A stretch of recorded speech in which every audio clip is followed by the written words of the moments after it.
An interesting thing happened yesterday. General McMaster, in a meeting with his leadership, said that he felt that they should stop using the word radical Islamic terrorists. He said we should stop using that word. He said because these people who we're fighting against are not Islam. And then in 2014, he gave a speech. And in his speech, he explained why ISIL are not Islam in his viewpoint.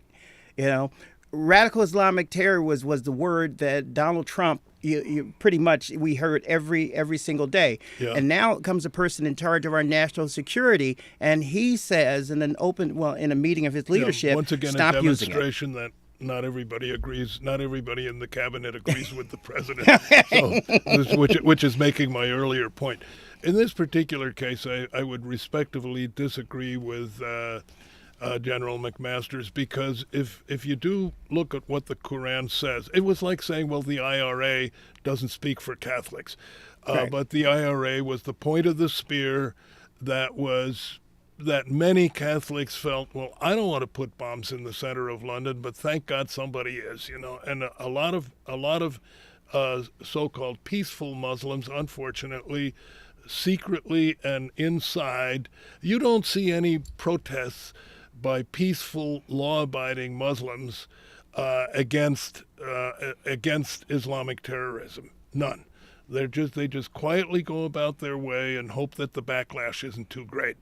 You will find, if surveys are to believe, that about 40% of American Muslims support the notion of Sharia law. Well, Sharia law is totally inimical it's antithetical to anything that resembles the U.S. legal system. So we don't want that.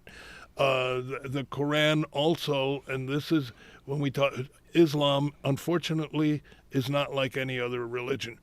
Any other religion says, well, we think, we Christians or we Jews, or we think we have the answer. We think our Jesus or our Virgin Mary, et cetera, is the truth, but other people believe other things, so we'll all coexist.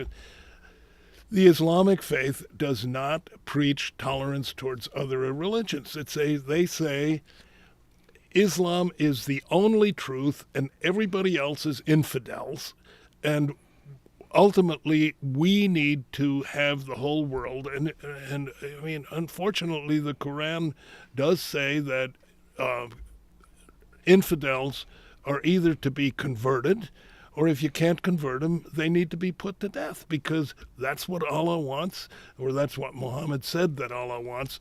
So this business of Islam is the religion of peace, I don't buy it. I also am troubled by the fact that Muslims in the United States, unlike other ethnic groups, don't assimilate. They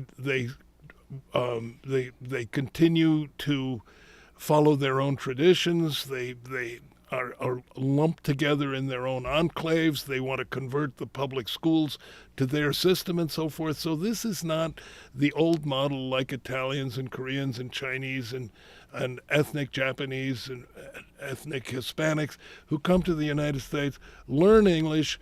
They respect the religion or the culture of the country they came from. They maintain some sort of loose contact by being a member of the Czech club or the German club, et cetera, et cetera. But fundamentally, they become Americans, and they adopt the American way of life, and they're glad to be here, and they don't try to convert America into the place that they just came from. So Donald Trump, in one of the debates, when they showed him this group of Muslims, and Hillary had made this heartwarming speech about how much she loves them all and so forth, and Donald Trump says, yeah, well, I got to tell you, I got a problem with Muslims. And I think he spoke for many of us. We have a problem with Muslims. And as long as the jihadists carry the Muslim banner and announce themselves as Muslims and commit their atrocities in the name of Allah And every jihadist before he blows himself up shouts Allahu Akbar. As long as that's the case, I personally tend to associate terrorism with the extreme wing of Islam. Sorry, but no. Listen, I got a lot to unpack here because what I want to start with is with religion. If we read the Bible, especially the Old Testament, if someone committed adultery, they were stoned. Yeah. If someone stole, their hand was cut off. Yeah. There were so many instances in the Bible that God was killing people for things that now are just a way of life, and we don't condemn Christians who believe in the Bible. Can we just take pieces? Okay, we are a country that arguably is still run by the Christian Judeo majority. And we're tolerant, and we don't cut off hands, and we don't stone adulteresses and so forth. But look at the countries where Islam is the national religion, and they do. So they practice what they preach.